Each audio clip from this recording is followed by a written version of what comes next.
let's start with two very 30,000 foot level questions here.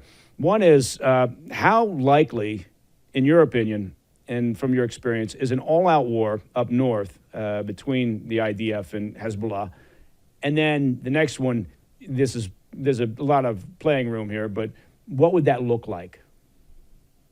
I think it's highly likely that we'll see Israel and Hezbollah go into a full-scale war. They're currently at war right now. It's just lower intensity than we would expect a full exchange between the two. There, Israel has over 60,000 citizens displaced.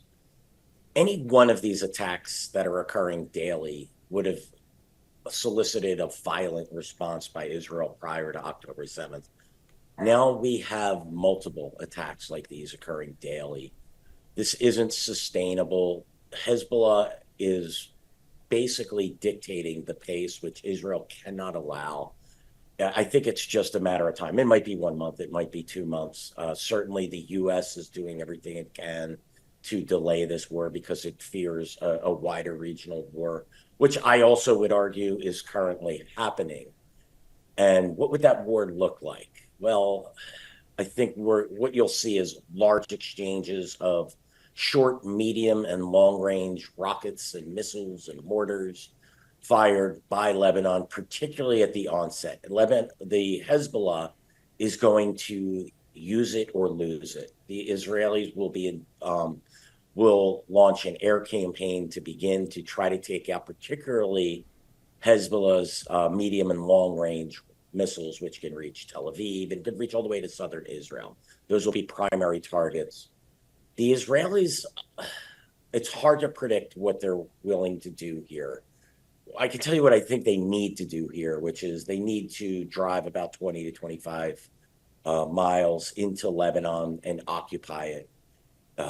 This is horrible, but this is what needs to be done in order to reduce that, the short range and some of the shorter medium range rockets and missiles that Hezbollah has. It's estimated over 200,000 rockets and missiles in their arsenal. And this is what they will use to terrorize northern Israel. The Hezbollah will go after civilian targets, military targets.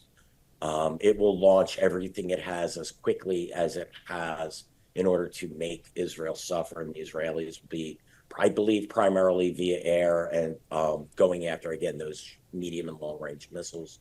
I do believe there will have to be a ground component to this in order to drive Hezbollah back from that northern border of Israel. It's ironic that the Israelis, 20, almost 3 decades after abandoning Lebanon, they're in a situation where they're very likely going to have to occupy southern Lebanon in order to reduce that threat to the border.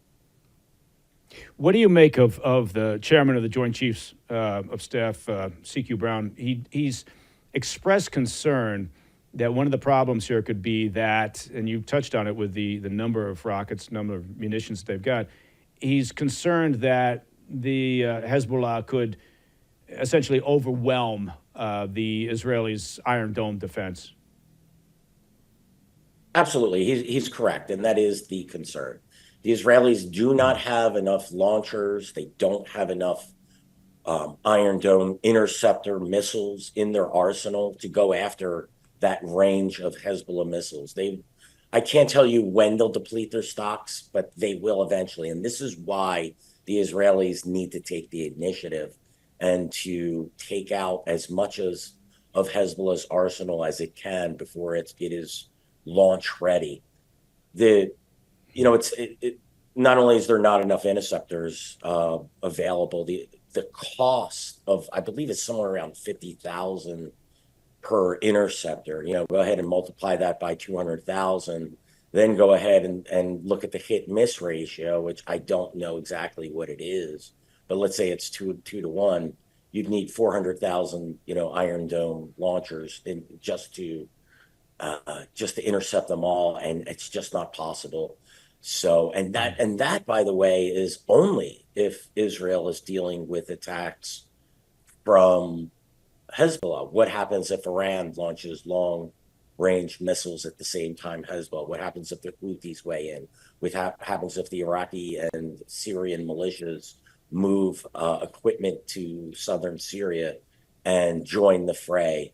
And then what happens if there's ground operations by these groups as well? So it the Israelis, they can't possibly target all or intercept all of these missiles that Hezbollah is likely to launch. This is the conundrum that Israel is in. This is what happens when Hezbollah is allowed to arm itself with very little repercussions over the past 2 decades.